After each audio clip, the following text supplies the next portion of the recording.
Chapter 30. The Hunting.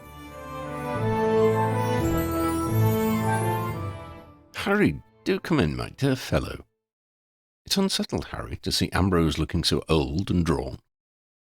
Of course, he had every right to look old, but chose not to the rest of the time.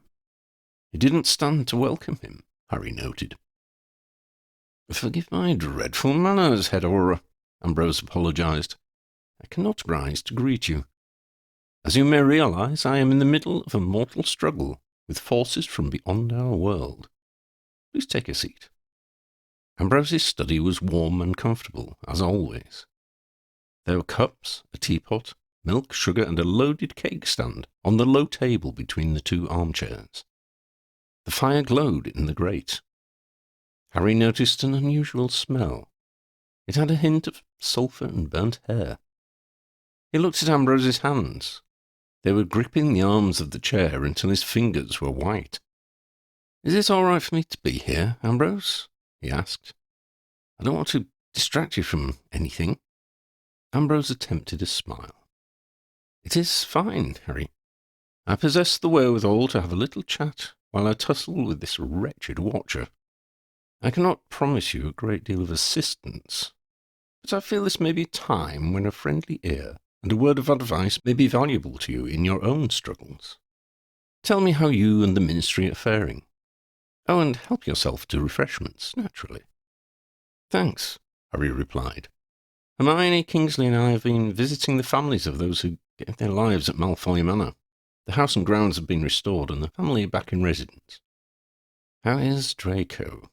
Ambrose inquired. Harry sighed. "I haven't spoken to him since we got back from the anti-world. I have seen him, though. The anger has gone, but it's worse. He looks like a broken man. I think he's feeling friendless. It's as though all the distrust that Lucius earned is reflecting on Draco." "The sins of the father," Ambrose said. "We must help him through this, Harry." "I want to, Ambrose, but he's still pushing me and Hermione away. He's discussing his resignation with Minerva." Ambrose bowed his head. "If that happens, Harry, we will have lost an important example of redemption. Hogwarts will have lost a fine professor, and you will have lost a good friend. And our best hope for turning him around, Lydia, is not available to help us. They are very close, teacher and pupil." "How are Lydia and the companions doing?" Harry asked. "It's been a couple of days. It seems longer in a way." "They are making progress," Ambrose said with a flicker of a smile. "There is much more ahead of them, but they are rising to the challenges. I have one of her team with me at the moment. He has been unwell, but has recovered and will either be eating or sleeping. You should speak with him before you leave, if he is receiving visitors. But please continue with your news." "We have captured all of Rowle's people who are at the manor," Harry went on, "but we think 2 or 3 vampires got away. Rowle himself, we believe, is dead." "Your beliefs are unfounded, I am distraught to say," Ambrose said. "Both Rowle and Elena Steuer, sister of the leader of the vampire clan, escaped. I know not where, but cannot spare the time to look for them. I must leave that to you." "Well, that's pretty disappointing," Harry noted. "Quite so," Ambrose agreed. "You should waste no time in tracking them down. If they are together, they could cause untold mayhem. Rowle is cunning, ambitious, and forceful. You will not want to lose his remaining followers, having put such effort into gathering them. Steuer is intelligent, subtle, and every bit as ruthless as Rowle could ever hope to be. She has centuries of experience in manipulation and murder, and she has just lost her clan and her beloved brother. I imagine she hates Rowle as much as she hates you. If she can use Rowle to attack you, she will do so, with no qualms about you and Rowle killing each other." Harry gave him a wry smile. "That's the great thing about this job. You get to meet such interesting people."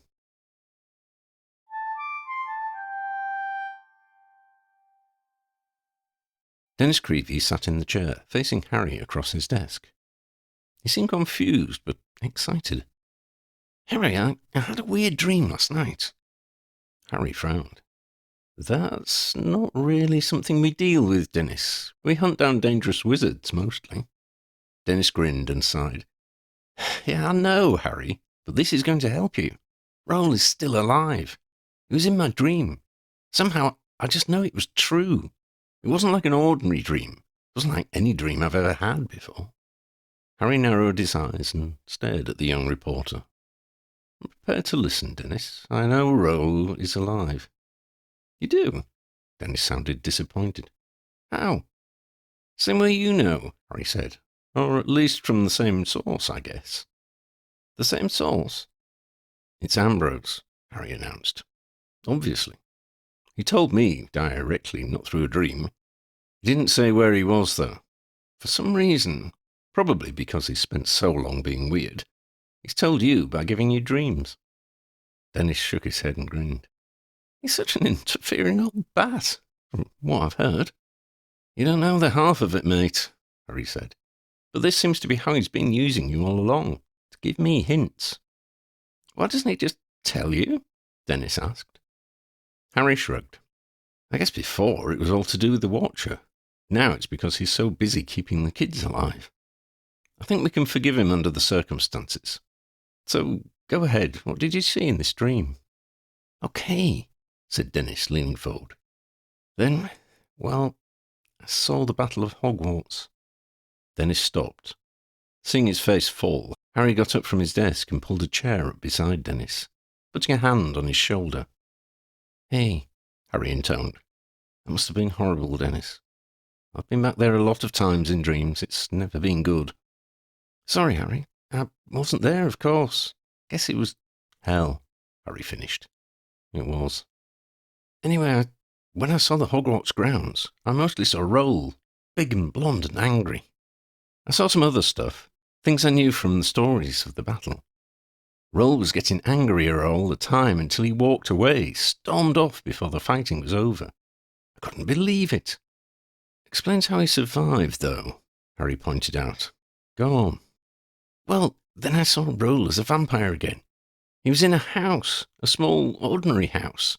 It was like someone's granny's place, with chintzy furniture and knickknacks and doilies. It was almost funny seeing him there, till I thought about what might have happened to the proper owner. He went outside. The house was wooden, boarded with peeling white paint. An American house, you mean? Harry asked. Dennis mused. No, I don't think so. It was single-story, a bungalow, like a seaside cottage. The scenery was really flat, with sandy ground and spiky grass like you get on the dunes. It looked to me like Norfolk, or somewhere along that east coast. I couldn't see the sea, but there's a kind of light you get by the seaside, so I don't think it was far from the sea. That doesn't really narrow it down much, Harry said. There's a lot of East Anglia coast. Wait on, Harry, Dennis warned. There's more. I could see some buildings in the distance. Rowle was looking at them, as though they could be useful to him. Buildings aren't rare either, Dennis, Harry said. Dennis laughed. True, Harry, but these buildings had a white dome. It looked like an observatory, with a big telescope. Harry stood in triumph. Now that's a lead. I know, Dennis said with a grin. How can we narrow it down, find this observatory? Harry asked, taking to his seat again. I'm already on it, Head Auror, Dennis informed him. I've asked one of my Muggle friends to search using his computer. He's looking for white domes next to the coast, starting in East Anglia. I left him to it. I didn't want my magic to affect his computer in case he got suspicious. He doesn't know you're a wizard, I take it. Hell no, Harry. If he found out, I'd obliviate him, Dennis exclaimed. He's a pleasant lad and everything, but not someone you'd trust with your secrets. I'll put some Muggle clothes on, Harry said. Let's see what your friend has found.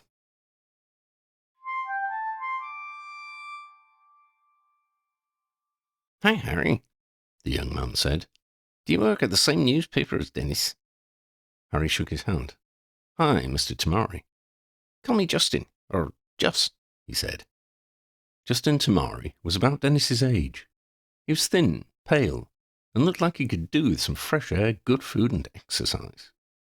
It takes all types, Harry reminded himself. If this computer nerd, as Dennis called him, could give them a lead, then he was all right by Harry. Harry's more of a private investigator, Dennis said. So, not police, Justin inferred. Something beyond the police, perhaps. Harry smiled. Perhaps he had the air of a detective.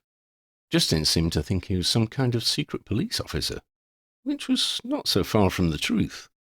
It might help them to let the lad think so. I couldn't comment, Justin, Harry replied. I assure you your assistance will be appreciated at the highest levels. This was true, Harry reflected. Kingsley would be delighted if it helped them catch Rowle. I followed the clues that Dennis described, Justin explained. Not sticking to East Anglia, but going all around the coast. There are a few places that might fit. I have a favourite, given the concern at the highest levels, but I'll let you decide. Come through, into the office. Harry and Dennis followed Justin into a back room. For such a young lad, especially one who didn't seem to leave the house during office hours, he had a pleasant home. It was a detached new build on a private estate. The decor was a bit too minimalist for Harry's taste, but the office was a complete contrast. Harry was not completely out of touch with modern Muggle life. He recognised computers, monitors, and games controllers in the room. He recognised what he believed to be a ham radio set. What all the other black boxes were with their knobs, switches, and little glowing displays, he couldn't guess. Justin sat down in a high-backed, padded swivel chair and did something which lit up a large computer monitor screen. There was a picture of a building in the middle distance, on a flat area of coastal land. Does this look like it? Justin asked, turning to Dennis. No, not quite, Dennis mused. The dome needs to be more of a globe, like a golf ball, and it was bigger. Also, there were more buildings with it. Thought so, Justin crowed. That's the only one that's an actual observatory. Let me try another. The picture changed. That's more like it, Dennis pondered. There weren't those hills in the distance, though, and the other buildings were more modern and more ugly. Justin grinned at them. Didn't think it was that one either. He changed the picture again, with something of a flourish. How about this? That's it, Dennis cried. Where is it? That was my favourite, Dennis said with some pride. I even found the cottage you talked about, and this place is in East Anglia, only it's in Suffolk. So what's the site? Harry asked. That is Sizewell B Nuclear Power Station, Justin announced.